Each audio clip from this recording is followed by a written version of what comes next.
Well, we had a big windstorm yesterday. I think it was like a Habib. Those desert storms. Hey, we had one last year that blew the pump house down. And see all that red painted plywood and some of the studs and everything in that rebuilt chicken coop. That was the pump house, which was over there. But I used the wood to rebuild the chicken coop. But the thing is, I was laying on the bed in my bedroom watching videos on YouTube, and all of a sudden I heard a big roaring sound. And I looked at the windows.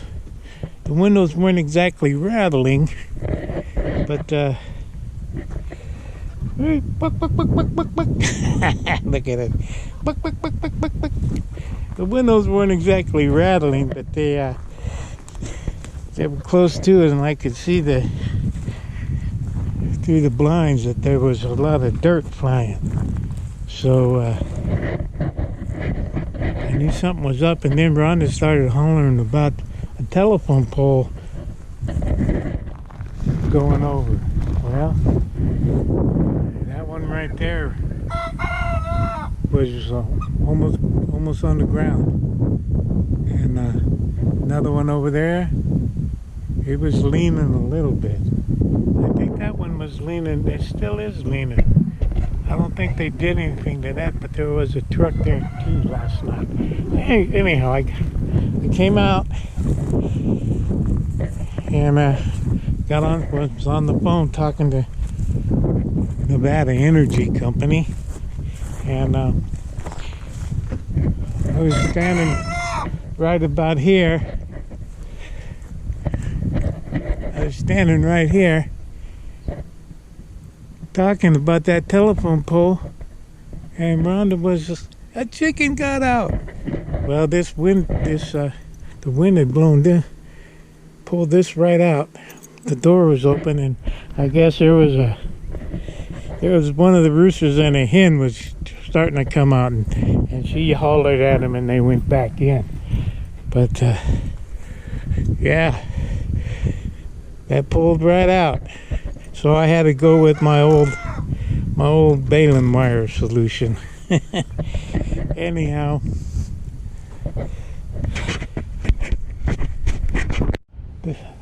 there is the worm farm equipment.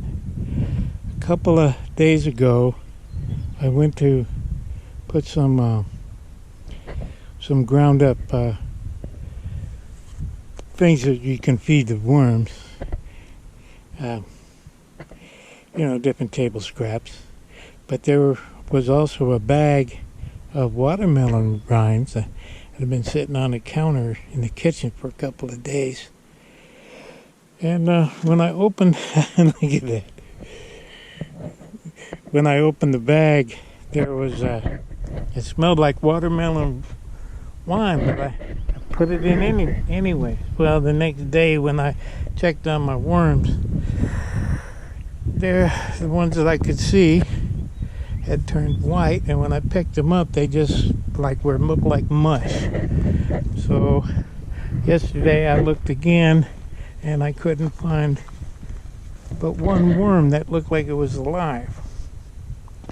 So I dumped the stuff out this morning and looked through it and washed that stuff. Well, I dumped it out over here next to the septic tank.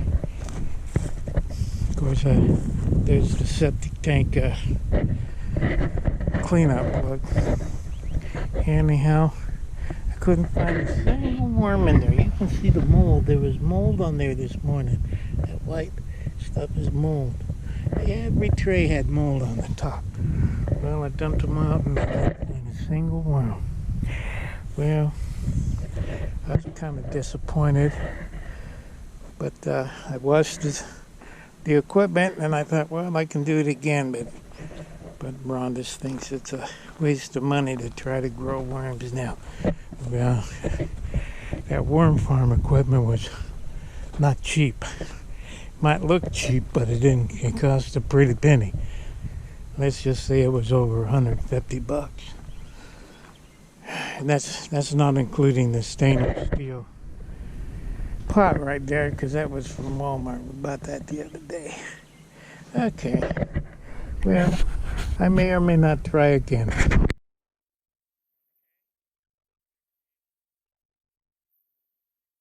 Telephone pole that was laying over looked like almost a brand new one. I think it is. Well, the other ones.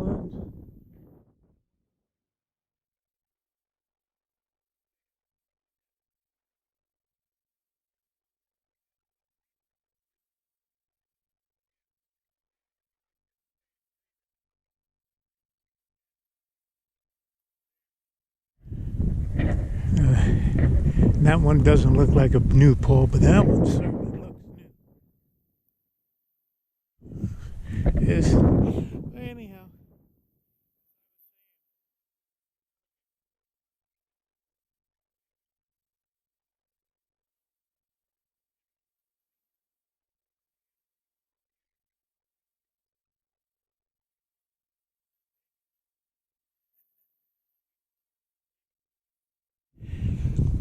Which is the state capital, but yeah, that is a brand new pole. Anyhow, the wind was pretty bad. Yeah, they had a truck come in this way, and you can see the tracks, and there's tracks of at least 3 right there. Anyhow, that one is definitely a brand new pole. Anyhow, what I really want days now is to come over and talk about this sheep pen over here, because it was interesting construction. It's like it was made out of panels, pre-made panels, and I wasn't sure exactly what it's for. I'm still not sure. I'm thinking they might have used it for sorting animals, but I don't think so. Well, they could have sorted them, but because there's only, well, there was one door in. I took that door off and used it, and some panels from the chute behind it. Used them to build a house for the cats. Well, there is a covered up doorway right there. But look, see, this is kind of built out of panels, pre-made panel. Maybe not, because that looks like it's all one, that back wall. Yeah.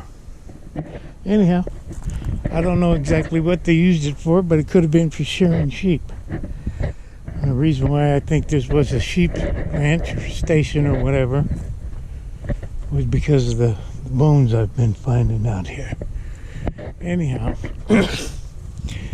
this is some kind of a pen for, I believe, sheep. There was the chute that went back there. Excuse me.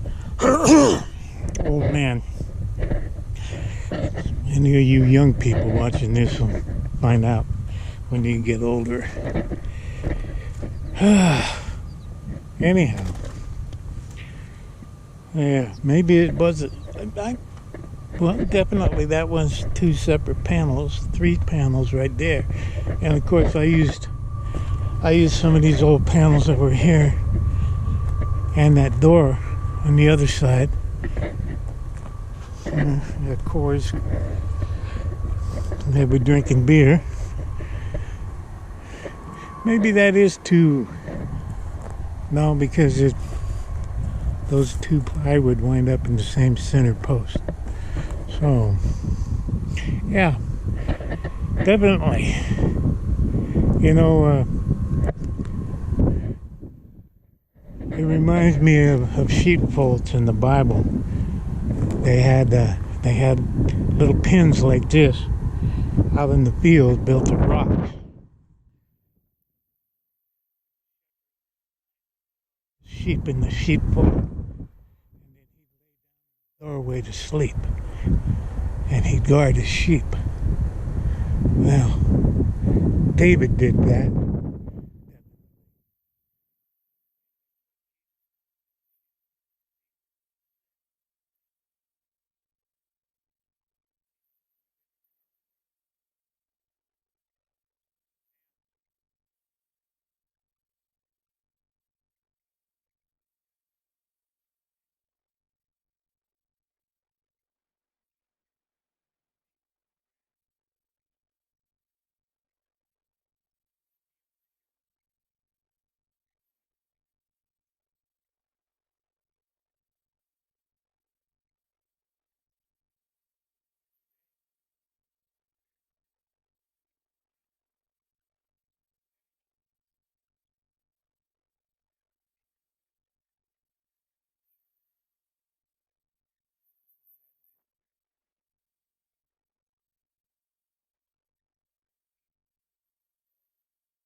And that word he used there was definitely for a pin. But he said that you had another fold. And that word fold that he used there was the Greek word for a flock. So, but they're all one flock. The sheep that he had then, and the sheep, because he said he came for the lost children of Israel, but it was not just them. He had another flock too that he was coming for, and that's us, Gentiles. Yeah, and I'm glad he did, because we were condemned already. He came to put us in the sheepfold so that he could have one big flock. Well, thank you, Jesus, for that. I've been meaning to tear this down before the wind blows it all to pieces and build something else out of it if I can. Well, we'll see. We'll see.